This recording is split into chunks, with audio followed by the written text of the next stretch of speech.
ગુજરાતમાં ડ્રગ્સનું પ્રમાણ ભયાનક હદે વધી રહ્યું છે. એના કારણે રાજ્યનું યુવાધન છે એ બરબાદ થઈ રહ્યું છે.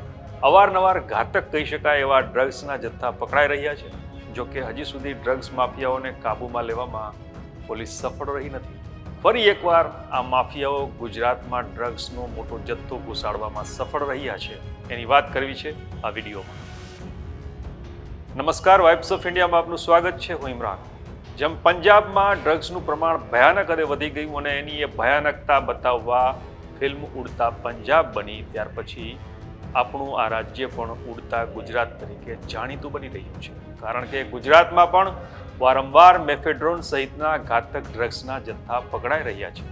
હવે અમદાવાદ શહેરની વટવા જીઆઈડીસીમાંથી ક્રાઇમ બ્રાન્ચે આજે ડ્રગ્સનો મોટો જથ્થો પકડ્યો છે. પ્રાથમિક રીતે જે માહિતી મળી છે એ પ્રમાણે વાત કરીએ તો અમદાવાદ ક્રાઇમ બ્રાન્ચે કરોડો રૂપિયાનું ડ્રગ્સ ઝડપી પાડ્યું છે. ડ્રગ્સ સાથે ઓડિશાના 3 શખ્સોને પણ પકડવામાં આવ્યા છે.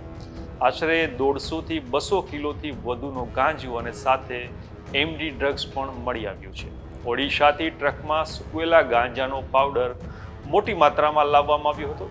ગુજરાત સહિત બીજા રાજ્યોમાં પણ ડ્રગ્સનો જથ્થો ઉતાર્યો હોવાની પ્રાથમિક માહિતી મળી છે. ડ્રગ્સનો મસ્ત મોટો જથ્થો ટ્રકમાં રવાના થયો હોવાની માહિતી મળી હતી અને બાતમીના આધારે અમદાવાદ ક્રાઇમ બ્રાન્ચે આ ડ્રગ્સ પકડ્યું છે, જે કર્ણાટક થઈને અહીં પહોંચાડવામાં આવ્યું હતું. આ શખ્સો ડ્રગ્સને ગુજરાતમાં કોને સપ્લાય કરવાના હતા, આ સિવાય કોઈને જથ્થો પહોંચાડ્યો છે કે કેમ, કોણ કોણ સંડોવાયેલા છે, જીઆઈડીસીમાં માલ ઉતર્યો એ જગ્યા કોની છે, ઓડિશાથી કોણે આ જથ્થો અહીં મોકલ્યો હતો, કોને કોને આપવાનો હતો કે બીજા રાજ્યમાં પણ પહોંચાડવામાં આવ્યો હતો. ક્રાઇમ બ્રાન્ચે આવી તમામ બાબતોની તપાસ છે શરૂ કરી દીધી છે.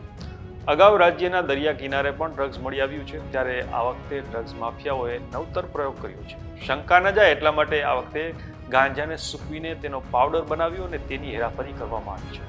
ગાંજાનો પાવડર કરીને એના પાર્સલ તૈયાર કરવામાં આવ્યા છે. આ ડ્રગ્સ કાંડને લઈને ક્રાઇમ બ્રાન્ચની તપાસમાં વધુ નવા ખુલાસા થાય એવી શક્યતા રહેલી છે. તપાસમાં શું સામે આવે છે એ જોવાનું રહેશે. આ વિશે તમારું શું માનવું છે અમને કોમેન્ટ કરીને જણાવજો. આપણે મળતા રહીશું વાઇબ્સ ઓફ ઇન્ડિયા પર.